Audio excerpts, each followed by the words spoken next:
నమస్కారం, VNR news వార్తలకు స్వాగతం.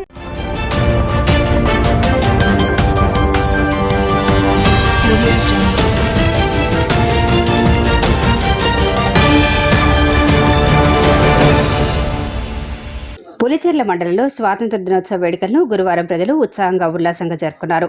కల్లూరు మక్కా మసీదులో టీడీపీ ఇన్ఛార్జి చల్లా రామచంద్రారెడ్డి, పులిచెర్ల ఎంపీడీఓ కార్యాలయంలో జడ్పీటీసీ మురళీధర్, తహసీల్దార్ కార్యాలయంలో తహసీల్దార్ జయసింహ, కల్లూరు సర్కిల్ కార్యాలయంలో సీఏ సూర్యనారాయణ, మత్తుకువారిపల్లి గ్రామ సచివాలయంలో సర్పంచ్ గిరిధర్ రెడ్డి, పాఠశాలలో చైర్పర్సన్ భూలక్ష్మి, కల్లూరు హైస్కూల్లో school committee chairman Ashrup, Mangalapeta హైస్కూల్లో కమిటీ చైర్మన్ సుబ్రహ్మణ్యం జాతీయ జెండాను ఆవిష్కరించారు. పులిచెర్ల గురుకుల పాఠశాలలో జాతీయ జెండాను జడ్పీటీసీ మురళీధర్ ఆవిష్కరించారు.